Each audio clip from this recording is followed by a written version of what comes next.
Hey everybody, welcome back to HELP Learning Livestream. I'm Luke Tvbaugh. I'm the sales manager for eGlass here at Pathway Innovations. I just wanted to thank you for joining us. Each week we discuss some of the latest topics and trends in educational technology in the K-12 and or higher ed space, kind of depending on the week. Don't forget you can sign up for notifications in your favorite social media platform where we stream these and repost these for rebroadcasting. You can sign up for notifications so you don't miss an episode. And I'd like to remind you and encourage you during the course of this session, you can chat in your questions and comments, and we'll address those as they come in. This is a crazy time, of course, and probably the most overused word over the last 16 months is unprecedented. So I'm not going to say that word, but these are certainly interesting times for remote and hybrid learning. Many school districts are having to make some important decisions and sometimes nerve-wracking decisions about what technologies to use and how to use them in the classroom and for instruction. And then there's also the topic of federal funds that are available, and how do they apply those funds, and then are those choices the right choices?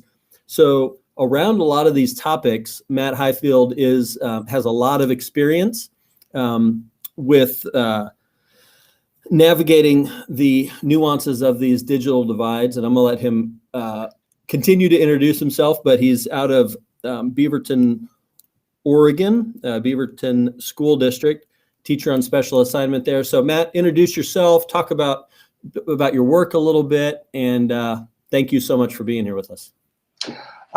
Thanks for inviting me. My name is Matt Hiefield, as Luke said, and I am a teacher on special assignment.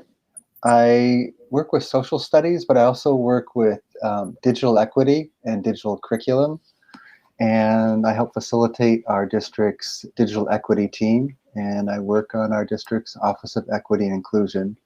I also happen to be co-president of ISTE's Digital Equity PLN Network. So this is something that I'm really passionate about, and I just want to thank you right now for sitting in on this discussion.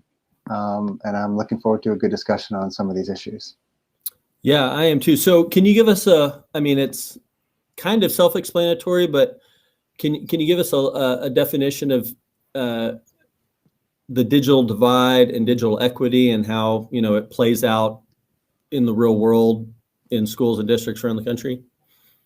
Sure. Well, digital divide is a term that many people are familiar with, and usually they think of in terms of devices and connectivity. Are you connected? Are you not connected? Do you have a device or not? But it gets a little bit more complicated than that. Like, how are you connected? Do you have adequate connectivity? Are you sharing connectivity with other people in your household? And do you have opportunities to? I mean, if you are connected, instruction in your schools, are you getting access to really high quality instruction? And so there's going to be part of the digital divide, perhaps, is an instructional divide, and how some students get access to things and other students don't. Yeah, thank you for that. I'm guessing that the onslaught of the pandemic, 14, 15 months ago now, really brought into kind of clarity the digital divide.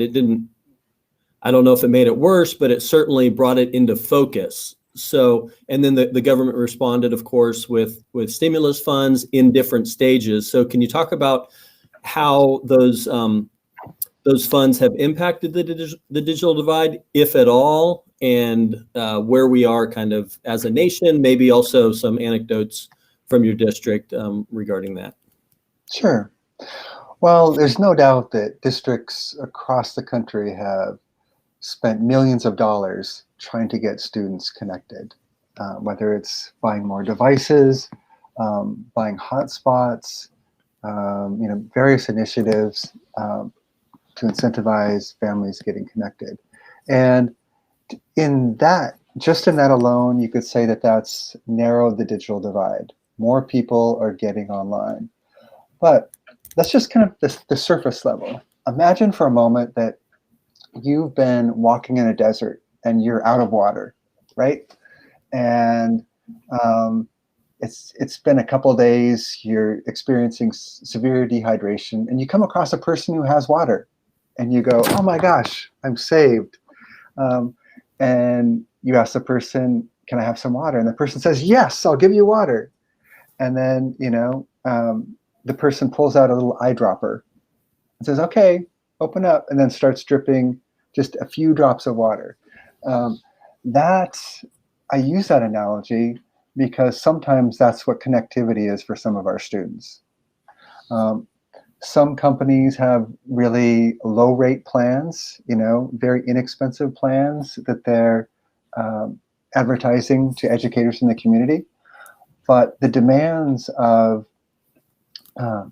distance learning with Zoom and video, those demands are not met by just base level connectivity.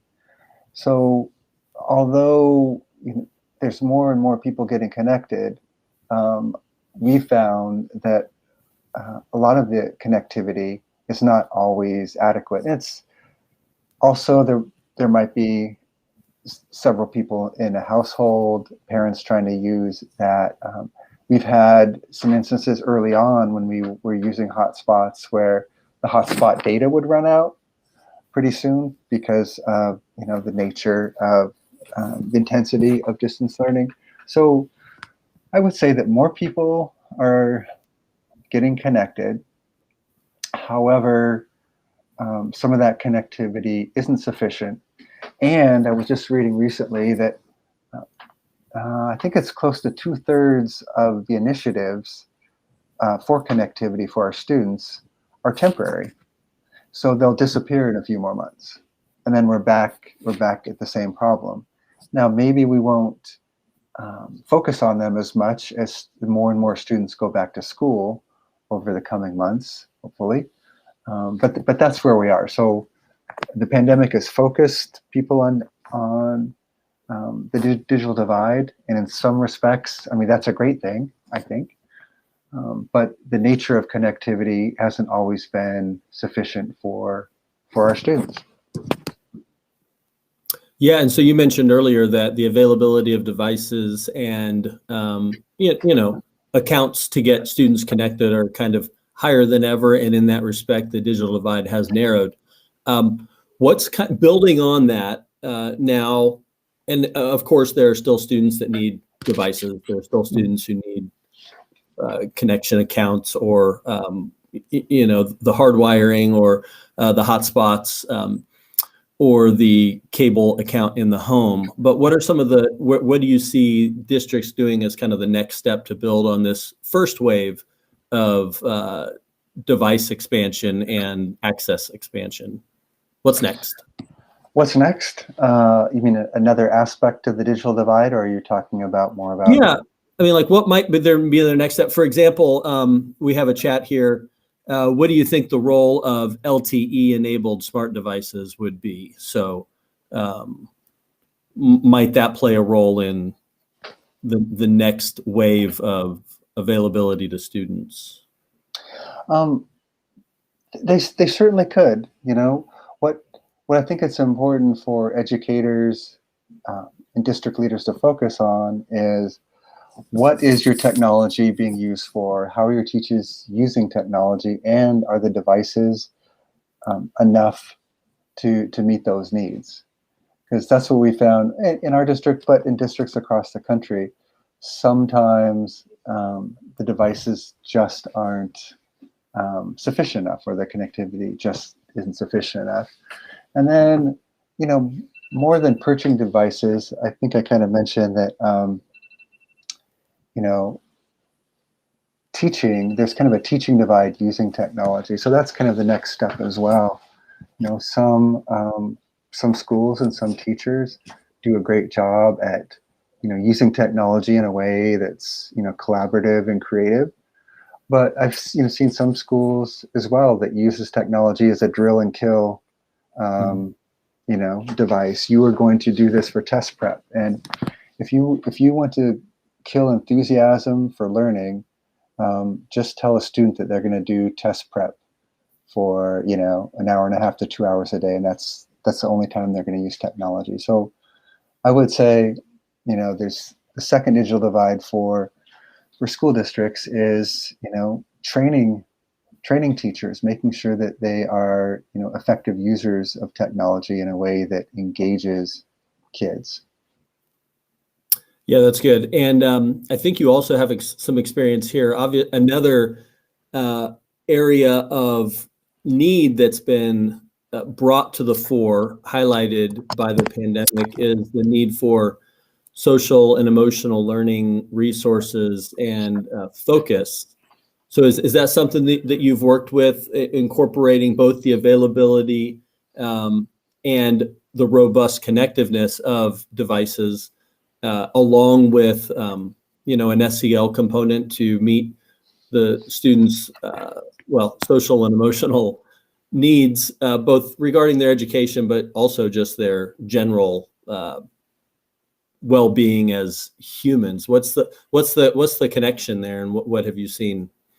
Well, I think that, when a district is looking at technology tools, they should be thinking about how these tools promote SEL learning and engagement and collaboration among students. So let me give you a few examples, when a district is thinking about a software purchase. First off, is the software collaborative? Can students do group note-taking? Or is there a way to, post questions and chat amongst themselves as a class, so that the quietest student who may never say anything verbally can still participate, right? So not only collaboration, is there collaborative note-taking? I've seen some collaborative highlighting. I've also seen software that tries to meet the needs of students where they're at. And there's a difference between a piece of software that says, oh yeah, come in, anyone can use our piece of software, versus this software is designed specifically for you and your needs. Let me give you a few examples of that. Does the software have translation features, right? Most of our schools across the country have ELL students. Is there a way for them to translate the directions if they need to? Are there subtitles, for example? I notice that some software makes sure that they have fonts that make it easier for dyslexic students to access material in the software. As far as text goes, there's several companies that have different Lexile levels where you can offer the same article, but maybe, at a 11th grade reading level, a 9th grade reading level, and that allows everyone to participate in the discussion. And you always challenge students to try to read one level higher than they're at. But before really good technology tools came about, teachers would generally try to shoot for the middle as far as their readings went. But now, we have the ability to differentiate. So a really good SEL technology tool would allow for community building, for collaboration, and would also meet some of the other needs of learners in the classroom. Excellent. So to kind of wrap us up, what are some, and maybe I'll take some notes on your concrete strategies, but what would be some additional concrete strategies you would suggest to help districts continue to close the digital divide? Well, first off, I would wonder, if you're a district, I would ask, is there anyone in your district who is specifically focusing on the digital divide? In many districts, I found that, a person in IT or, maybe someone in teaching and learning, an individual has a passion for it, but there's no district focus. So the first strategy would be make sure that your district has a digital equity steering committee. Meet once a month, talk about what's going on in your district, gather data. And that's the second thing I would do. I'd make sure that you have adequate data collection to find out where your students and families are. Most districts give yearly surveys to students, staff, and community members. There should be a connectivity question on all of those surveys, because you need to know how, where people are at and what their needs are. And, in our district, when we first did it, we were asking too simple of a question, kind of like, are you connected? Or can you get connected? And as people have found out, you have to go beyond that. How are you connecting? Are you connecting through your phone? Are you connecting through a computer? Are there other people in your house that are using the connection? All those questions are definitely relevant. So a steering committee, gathering data. I would encourage contact with your multilingual department, the department that works with your English language learners. What we found in our district is many of our English language learners, not all, but many have connectivity issues. And it's compounded by the fact that maybe the parents don't have access to information or don't understand programs in your district that can help them get connected. What we found is that the multilingual department and our interpreters have been key in getting students online and getting families help. Partnering with them, and because they do a lot of phone calls anyway, and having that as a part of their, that dialogue. I would encourage school districts to get the counseling departments involved as well, as just a part, a question that they might ask about connectivity. When they're counseling kids. Counselors are often on the front lines of some really difficult situations. And, early on, counselors started to figure out that a lack of connectivity meant not being able to fully participate in school assignments, which impacted grades and all that good stuff. So that would be a definite avenue to pursue. And then maybe a less, a more nuanced approach is thinking about human resources. And, we're coming to the end of the school year. There'll be teacher turnover. There'll be new hires. And I would encourage human resources to have questions about technology use and how the candidates that they're interviewing for the district position have used technology to engage students, to make students feel like they're a part of a community that promotes, creativity and energy, things like that. So that's kind of more of a long-term systemic thinking, but definitely, engaging human resources and asking them, what questions they ask about technology use, because, like I mentioned earlier, how teachers are trained, and teachers, they've learned a lot and in this past year about technology use and distance learning. It's kind of a trial by fire, and it still is in many ways. But making sure that you are hiring teachers with really strong technology skills or a real strong desire to learn more would be important. Yeah, Matt, I really appreciate that. That's about all the time we have. It seems like the digital divide and questions around digital equity are sometimes, of course, there's a big part of the population that's not aware that there's even a divide at all. And then, of course, there are those experiencing it who may not know what things could be like. So I really appreciate you talking about these issues. I appreciate and thank you for the work you're doing to correct them in your area. What's your, how can people follow you and some of your, are you active on Twitter? I would say Twitter is my biggest, that's where I tweet a lot about digital equity issues, and that's at Matt Hiefield, all one word. If you happen to Google me, you'll find that I've written a lot of articles, a lot of blog posts for different publications on digital equity issues. And digital equity is changing over time, and so please reach out to me, message me if you want to talk more. What I found with the digital divide and digital equity is I'm always learning. The situation is evolving and changing, and the more people we have focused on it and thinking about it, the better off our communities and students will be. For sure. Thank you so much. Hey, those of you that joined us for this live stream, thank you so much for your participation. We'll be back here next Tuesday, 4 p.m. Pacific, 7 p.m. Eastern for our next episode of HELP Learning Livestream.